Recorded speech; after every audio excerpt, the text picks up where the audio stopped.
Hi friends, welcome to my channel. ఈరోజు మరొక super వీడియోతో మీ ముందుకు వచ్చానండి. ఈరోజు వీడియో ఏంటి అంటే ఆలు క్యారెట్ ఫ్రై అండి. చాలా ఈజీగా చేసుకున్న ఫ్రై మాట. పెద్ద ఏమీ ఎక్కువ యూజ్ చేసి అలా ఇలా వేసేసి చేయక్కర్లేదు. చాలా ఈజీగా మాట. ఆలు క్యారెట్ ఉంటే చాలా చేసుకోవచ్చు.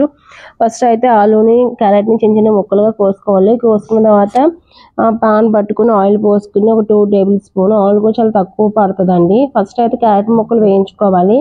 ఎందుకు అంటే క్యారెట్ కొంచెం గట్టిగా ఉంటుంది కదా ఆలు కన్నా. సో అందుకు క్యారెట్ ముక్కలు కొంచెం వేగిన తర్వాత ఆలు ముక్కలు కూడా వేసుకుని వేయించుకోవాలి. రెండు కూడా బాగా మగ్గనివ్వాలన్నమాట ఆయిల్లోనే. మొత్తం నేనైతే ఇక్కడ చిన్నది తీసుకున్నానండి. మేము ఇద్దరే కదా ఉండదని కొంచెమే తీసుకున్నాను. మీకు ఎంత క్వాంటిటీ కావాలో అంత క్వాంటిటీ తీసుకోవచ్చు. రెండు ఈక్వల్గా తీసుకోండి. అలా కాకపోయినా ఏది ఎక్కువ ఉంటే అది ఎక్కువ తీసుకోవచ్చు, ఏం కాదు. అలా అందులో లైట్గా పచ్చిమిరపకాయలు ఇంకా కరివేపాకు వేసుకుని వేయించుకుంటే చాలా బాగుంటుంది. మిరపకాయలు మధ్య మధ్యలో తింటూ కర్రీతో అన్నం తింటే చాలా బాగుంటుందండి. సో మిరపకాయలు వేసుకోవాలి. ఇంకా అలాగే కొద్దిగా సాల్ట్ వేసుకోవాలండి. సాల్ట్ వేసుకుని ఇంకా కారం అవసరం లేదు, మిర్చి కారం ఉంటుంది కదా, చాలా బాగుంటుంది. మన ఇక్కడ ఆలు క్యారెట్ ఫ్రైడ్ రెడీ అయింది. ఇదే అండి ఈరోజు. నచ్చిందా? నచ్చితే లైక్ చేసి షేర్ చేసి సబ్స్క్రైబ్ చేయండి ఫ్రెండ్స్. Thanks for watching.